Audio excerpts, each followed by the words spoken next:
and welcome to a special broadcast of Saving America. We had our first presidential debate last Tuesday night, hour and a half. It was hosted by Chris Wallace, and then of course our current president and the person who's running for the Democratic ticket, Joe Biden. And Dr. Schein there's been so much going on. And as we were talking about it, we thought that might be interesting. You might be interested in hearing from Dr. Schein on the debate itself. So start us off, David. Just give us a summary of what you saw Tuesday night. Well, the most common response I've gotten from other people is the term hot mess. And it was one of the most extraordinary waste of time for an hour and a half. I'm easily bored. I did sit there for an hour and a half and watched it and regretted that it happened. I heard a number of people who watched the whole thing say the exact same thing, that it was a very disappointing performance by both. The shame of it is that it changed nobody's mind. I've heard that consistently. And I would say, to be very practical, Trump lost because he did not win. And the interesting thing is, and you're going to hear in my analysis in a few minutes, that Trump actually had the winning points, but because he lost track of what he was doing, he is the current president. He needed to do two things. He needed to pay attention to Joe Biden, who lost it at one point, and I'm sitting there watching it saying, Joe just lost it. But Trump was so into himself, he didn't say, Mr. Biden, do you need a couple minutes? It would have been perfect, and that's what a good debater does. So he threw away some good points. I think the best line of the night does go to Trump when he said, I've done more in 47 months than you've done in 47 years in public life. I think there were a couple key points. One of the things that Biden said that I think is very interesting, he said early in the debate, he said, I am the Democratic Party.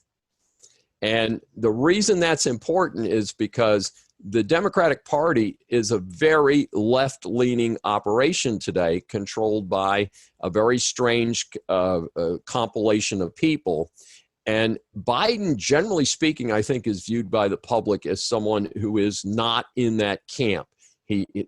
I think one of the reasons he's got any support at all, and again, he's showing strong support in the polls, is because he's viewed as a moderate, not as a whack leftist. So when he says, I am the Democratic Party, I'm sitting there watching that saying, I wonder if these whack leftists that are running the Democratic Party know that you think you are the Democratic Party and not them. And the sad fact is that he's being put up basically as a puppet, and the left plans to run the show, not Joe Biden. So, and again, the president can only do so much. He needs the cooperation of the Congress, the Senate, and of course, media support. I think it was very telling that he didn't condemn Antifa, that he couldn't name a police association that supports him. And I think that he did not respond to Trump's specific question regarding packing the Supreme Court.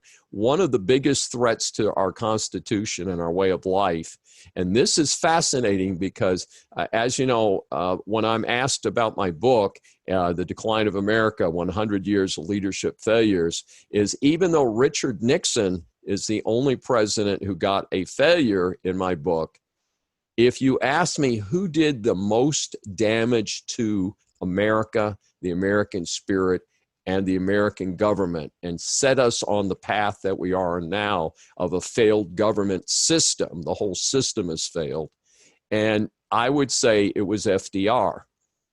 And FDR is the last president to attempt to pack the Supreme Court. So I find it interesting because we have now circled back to the left, to a communist coup of the United States, and to some very serious issues. But I thought it was interesting that Biden would not respond to that question. Now, again, there was so much chatter back and forth. And again, I hold Trump responsible and Chris Wallace responsible because Trump's president. He's a very experienced debater. He did a very good job against Hillary Clinton. Chris Wallace, very experienced moderator. I want to close by just talking briefly about Chris Wallace. Chris Wallace, I think, is the cliche, wants to have his cake and eat it too. He is the flagship person right now for Fox News associated with a more centrist or a right-leaning coverage in contrast to most of the other large media outlets. And I think Chris Wallace is concerned that we are about to move into another cycle similar to the first term of Barack Obama, where he had both houses of Congress. And so I think Chris Wallace is trying to position himself so that he is not viewed as a conservative or as a right wing, but is viewed as more centrist. And one of the pieces I've heard several people say is that he had a tendency as the so-called moderator of this mess to interrupt Trump, but not interrupt Biden. And I think, again, in the back of his mind, that he's trying to show himself a little bit different colors. And maybe he's worried that if there is a change in command, that this will give him an opportunity to have those private White House interviews like Bob Woodward did to create the book Rage that we talked about recently. So I give two big thumbs down to Chris Wallace as the moderator, but that's my last comment on this debate mess. This is the book he referred to. This is his latest book, The Decline of America, 100 Years of Leadership Failure. So that gives you a little hint as to the book. But Dr. Schein takes every president from Woodrow Wilson to Barack Obama and analyzes their time in office based on the very same criteria for each one. What are some other topics that you use to actually take a look at them, Dr. Schein? We evaluated the presidents on basically three standards. One was the success of the company, their key management decisions. Two was their personal ethics. And three was the ethics that they incorporated in their rulings and decisions made in favor of America. And so we had people like Bill Clinton, who has zero personal ethics, but had a fairly successful time in office because the economy itself did well. And then you have people like Richard Nixon, who actually accomplished several good things, but ultimately got our 1F grade. So, but those are the three standards that I use for each of the 17 presidents in the book. So get this book, and you have 1 month to read it and do some research before we elect our next president. And if you want to know how any of these presidents, from Woodrow Wilson to Barack Obama, how they handled crisis. Woodrow Wilson had the last pandemic in 1917-18 time period. So if you want to see how he handled that and compare it with how we are now handling the pandemic that we have called COVID, then that's a great thing to do. You can look at both of them and see. So get this book, research it, study it, as we're making plans for the next election on November 3rd. So we would invite you, if you have questions about the debate or questions about anything that Dr. Schein has talked about today, that you would post them in the comments, either on YouTube below the video or anywhere you see the video. We would welcome your comments. Or you can send an email. And what email address, Dr. Schein, should they contact? Probably the easiest way to do that is contact me through LinkedIn.